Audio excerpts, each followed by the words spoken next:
Sweet Talk is a weekly 20-minute podcast brought to you by the Continuing Education Workforce Training Division of Idaho State University's College of Technology. This podcast is part of our continuing outreach efforts, and the format is conversation. We're having conversations with businesses, professionals, entrepreneurs, community agencies, and in all cases, difference makers. You can find us on Apple Podcasts, Spotify, and SoundCloud. So subscribe today. Take 20 minutes and hear from people living in your community who are making a difference in your community. It's time to get started with Sweet Talk. Hello, everyone. This is Jason Batalden. I'm the Assistant Director here at Continuing Education Workforce Training, and welcome to Sweet Talk. We're glad that you're here, and we're excited to have a really great show for you today. I have a wonderful guest, but we got to talk about a couple things. First of all, we're about 30 seconds in the show and you haven't heard Paul's voice, so I just want to put everyone at ease. Paul's he's still very much a part of the show, but today he came down a little bit under the weather and needed to go home, and so who knows where we're going to end up today. Paul tends to keep me grounded, so we might be out in outer space by the time we get done with this podcast. Hey, the second thing I do need to put a plug in for is we've got our fifth and final episode on our special series, a podcast about podcasting by podcasters. And that is the special series that Paul and I did for those of you that are interested in starting your own podcast and how you could use it and apply it. And so we're super stoked about that series. The fifth episode is pretty interesting. We had a special guest on who is very familiar with podcasts. So we had more of a practical conversation than maybe a theoretical conversation. So please be sure to check that out. We have a very, very special guest on the show today, and we're extremely thankful for him giving us our time. His name is Art Beery. I'm assuming many of you know him. He's well known in the Pocatello community. He's the Executive General Manager at Cole Chevrolet-Nissan-Kia. And we're going to talk today about the car market because if you don't know, I do love cars. And I was sharing with Art before the show started, I've owned way too many and gotten rid of even more that I wish I still had. But with that being said, Art, welcome to the show. And for those, please give a little introduction, just for those who may not know you, might get to know you a little bit. Well, thanks, Jason. I'm excited to be here. As you alluded to, I'm the Executive General Manager for Chevrolet, Nissan, and Kia here in town. We have two locations. Fairly new resident to Pocatello. I've been here about 5 years, so apparently I need 25 more to be considered a local here. I'm working on it. That's right. Yes. My background is such that I've worked for the manufacturer. I actually worked for General Motors for 35 years. Wow. I retired the first time and decided to give my hand on the retail end of it. My partner, Greg Cole, has locations in the South and down in Georgia. And this was his flagship dealership, the Chevrolet location here in Pocatello, and actually helped him get in business here. So kind of like Back to the Future. And October 2020, we actually acquired the Nissan and Kia franchise. And so this is my first foray into a non-General Motors and non-domestic product, so to speak. And it's been a lot of fun. Well, this has been a very interesting year, I'm assuming, for the car sales business, I would say the auto industry in general, all the way from manufacturing to even on sitting on the lots. And can you I'm just curious, how has this year gone for you? Oh my, every day is a new adventure, just like I think many of the businesses are experiencing. But I have to be quite frank with you, our business has been phenomenal. It has actually been very, very good for us from a number standpoint, from sales and even to the servicing side of things. Wow. It actually surprised us when all of this started over a year ago. When we say all of this, COVID obviously right was the big issue. Nobody knew what was going to happen. Everything came to a standstill, and we felt it for about 3 weeks. And then things started to change, especially in our industry. I think people got a little bit nervous, that they were going to be stuck at home, and they had a lot of time to think. And frankly, it really, car sales wise, it started to take off. People started to come in and were purchasing. There was some money that was put into the government by the government, obviously, Sure. there, Right. and spurred people on. And I Right. think people had a lot of sitting time and thinking about their lives and really where it was going. And we just happened to be one of those fortunate businesses that were still operating. And as they would come in and get their cars repaired and such, they would really, because we weren't really technically allowed to sell during that whole initial startup of the COVID. They're trying to Oh, balance it all out, with the government when the governor was trying to do that. right. But Because you weren't classified as a essential business, or just because? we weren't initially, and it was about 10 days into it where the governor finally realized, because we have to fix things like ambulances and police cars and Right. that. Right. Right. You got to service all those. I got you. Right. Yeah, absolutely. But this, I've been in this business over 40 years on the manufacturing, on the retail side, and frankly, I've never seen anything like this. I think I thought I saw everything, but this is all new.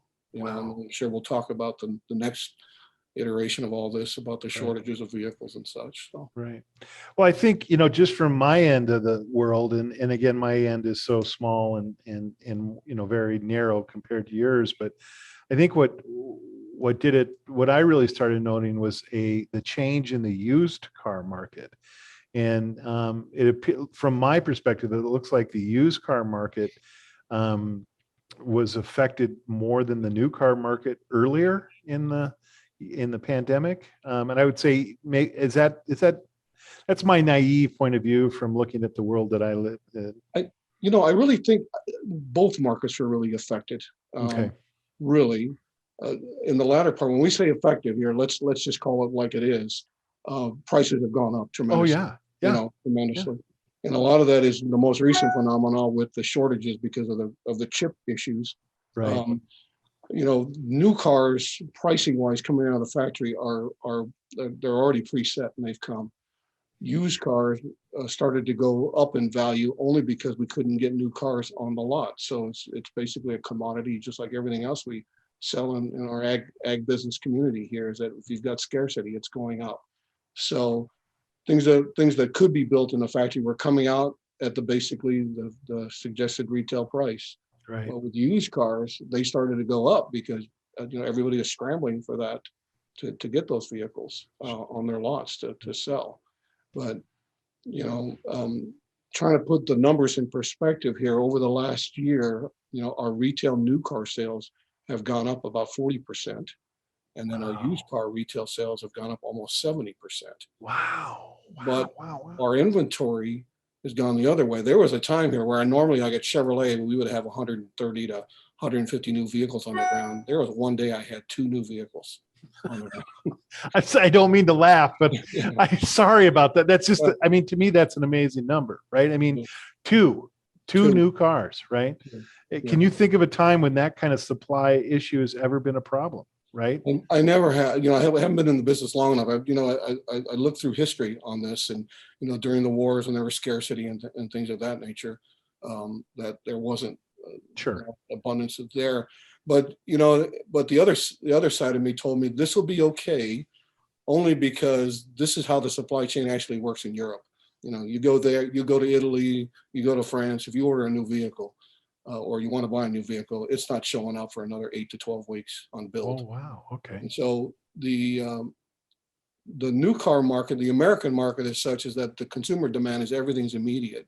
So dealers have to stack the vehicles up and put it out there. And I always joke with consumers. I said, if you had this kind of patience before, and if we did the algorithms right here on ordering, they probably would be cheaper because we wouldn't have to advertise. I wouldn't have to carry the expense, et cetera, et cetera. That's right. Right. So That's it's a a good unique point. thing that people still want their vehicles and they want it now type thing. And Right.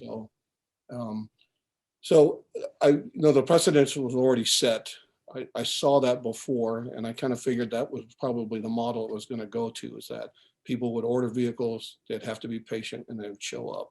Right. And that's what's happening now, because right now, like Kia, we have 65, 67 today now deposits on Kias that are pending to come in. And I've got 2 Kias on the ground. Isn't that crazy? That's crazy. And and that's interesting. And it'll be interesting to see moving forward too, if this will change, our American consumer mindset too. Maybe we as a consumer have to kind of get more used to, if I want a new vehicle, to be a little bit more patient with it as well. I'm just wondering, because this doesn't look like this can be solved. It doesn't, are you predicting to have back to 100 some odd cars on your lot by the end of the month, No, and we're not. And Right. Are we worried about that? A little bit. But the auto industry and such, I mean, it goes back to the horse trading days. We all figure it out. We all figure out how to get people transportation. That's the whole, that's why I love this business. It's part of the historical sense of America, of getting people from here to there and providing that freedom, so to speak. But this one looks like it's going to change the entire dynamics. Right now what's going on is the chip issue, the chip shortages. And it's not just our industry. I mean, heck, the other day we had our automatic faucet down in our bathroom, men's room here, that we couldn't get a chip to get it repaired. So it's every walk of life. Right. But in an automobile, there's 9,000 separate chips, and people don't realize that. And we've only got one U.S. manufacturer that makes that, and everything is overseas. And COVID has hit these overseas factories, and so the cadence has all been kind of messed up. And so, we're getting waves of chips coming in for certain products and, for certain manufacturers. So I don't see this settling actually probably for another 18 months to 24 months. Yeah. And I don't know what the new normal is going to look like. Am I going to have 150 vehicles on the ground? I love it because I love cars and trucks, but is it going to be necessary? Right. Exactly. Maybe all of a sudden your facility looks different, right? Too. Oh, absolutely. And things will it'll be interesting to see, and not to I don't want to self-disclose, but I am a secret car guy, always have been. And that kind of wants to lead me to kind of some of the questions. You've been in this business. I'm sorry, you said 30? Over 40 years now. Over 40 years. So can I ask you've got to be a car guy. When did you know you were a car guy? I wish I could say I'm one of those purists where, like, I love some of our technicians have been here for over 30 years. They can smell the pipe, the tailpipe, and tell me what's wrong with it. Right. Okay. I'm not one of those guys, but no, I'm not a gearhead. I like to drive the finished product. Right? I am one of these kind of guys that loves the newest technology that's out there, but I also like the heritage of the vehicles. Probably my favorite vehicle is, the 56, 57 Impala. There you go. Right on. That thing I could hug all day long. Right. But I sure would like the modern conveniences and, and all of that, but it's almost sacrilegious to talk that way when I'm on this side of the business. But no, I get you. And that reminds, a conversation that I was having, my wife, for whatever reason. And so please you can laugh at her, not at me. But she would love, a very early model Carmen Ghia, you know what I mean? Yeah. And I keep telling her, there's no way I'm ever putting you in a Carmen Ghia. And if I ever buy one, the first thing I'm going to do is, we'll have to spend more money than I've got to make it actually safe to drive in the modern world. You know what I mean? And I don't mean she gets to make her own choices, but it won't be by my hand that I pull a Carmen Ghia in the driveway. I agree with you, because I don't know if I could drive one of the old classics, because I've got my car beeping at me at every little mistake I made, and reversing and, other things. So. No, and again, I'm so sorry for this, but I have a friend who is a purist, and in the vehicle that I drive every day, and I commute I come all the way down from Idaho Falls. And I have that adaptive cruise control on my car. And I tell my buddy that I love that. It's the greatest thing on a commute to ever have. And he just about throws his cup of coffee at me. He says, you're going to ruin, you are ruining the auto industry. People like you don't even know how to drive anymore. And I'm like, sorry, man. I love hitting the buttons and just looking I'm the out same the way. window. Whenever I get behind a Corvette, I'm thinking, why would somebody want this to drive itself? Yeah, right. Yeah. Very good. We're on the same page. No, I'm with you. So kind of going back to that though, do you kind of, I'm curious, what drew you to this business when, Um, almost 40 plus years ago? well, it was kind of a funny story here. So I've got very accomplished siblings, and I'm originally from the Philippines. And so Mhm. you either become a doctor, or a nurse, or an engineer. And I wasn't intelligent enough to become a doctor. And I started on the engineering field. I actually went to General Motors Institute for a semester, and I realized all the things I hated in school, like calculus and trigonometry and all of that. Right. I thought, boy, I can't do this the rest of my life, Right. being an Right. engineer. So I actually, but I like numbers and I liked accounting. So that's the field I went into. And I was one of the few guys that kind of like to talk to a lot of people. So I went into business, accounting, communications, and I got a job with General Motors working on the finance division. It was, the old company's called GMAC. Mhm. And so I started there, and it took me to 29 different locations before Pocatello, and it was a great career. Right. So I was on the periphery. I wasn't necessarily on the engineering and the gearhead side of things. I was on the Right. finance side Right. of life and banking, but we always got to have the latest edition models and all of that. And so that's how I kind of fell in love with the business. And frankly, in my career with GMAC, I was able to visit nearly 10,000 auto dealers, and Oh, so wow. and see different ways of doing business, Right. and to see what they did in the communities. And I always knew once I was done with my career initially that I would probably want to do something like this because I liked the car business, Right. but on the retail side of things, I liked everything that we taught our clients to do. And then when I got on this side, I found out we were teaching them a lot of stuff that were just basically, dealership 101, because this is a pretty tough, gig to do, Yeah. to give back to the communities and such. But it's been a lot of fun. But Yeah. I kind of fell into it, but fell in love with it all Fell at in the love same with it. time. Yeah. Well, and it sounds like too, you were fortunate enough just by being able to travel around and see the way things are done locally at each little spot. It's in a way, it kind of, like you said, you kind of knew you wanted to maybe come back in here after retired. You were kind of preparing yourself to do that, kind of looking at some things and going, well, I like the way they do it. Oh, compared to so and so, and compared to that place. And so it probably prepped you for when you decided to make this jump. Yeah, and there's this kind of a running joke on the manufacturing side that none of the manufacturing representatives could ever make it in retail because you know it's kind of like we never had to do it before, and Right. so Right. it was kind of a badge of honor when we got here and built a pretty successful company and businesses and been able to expand. So that's been very very great. But I tell you, just this whole community has been so supportive, and I, full disclosure, I thought this was going to be a temporary thing for me. Again, I've been used to moving around so much, but my wife and I fell in love with the community, with the ISU community, and everything related to it. And we thought, well, we found our last move. Right. This is great. Well, I gotta say, just too, you have helped us and supported continuing education workforce training with our construction combine this last year. And you alluded to this earlier in a little comment you said, but it seems to be too that I think your love for the community is also reflected in your dealerships, in that you guys have a real strong emphasis for giving back and supporting the communities in general here. We do, and again, it's one of those things that we taught from the manufacturing level, but the actual execution of that, Mhm. was a little bit different than I thought. And in this way, so when you work for a big conglomerate, I- to I guess for the definition side of things, when you work for a big company like General Motors, you're used to coming into a community and taking everything you can out of it, and then leaving. You know, Yeah. and so when you work on the retail side of things with customers from day to day, and you see them at Fred Meyer and at grocery stores and such, you have to give it all back. And Right. to me, and I thought, wow, I've missed my calling my entire life because that's more fun.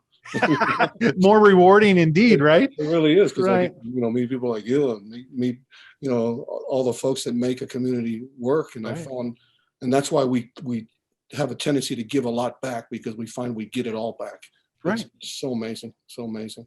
Well, and I think it goes back again to that whole idea, right? Is first of all, we live in a community where transportation, we live in a time and in a country where transportation is vital to just everyday life, right? It's not a luxury. It's not and living out west, where we have such a shortage and supply of, and things are so spread out, everyone needs a vehicle, everyone, no matter who they are or where they are.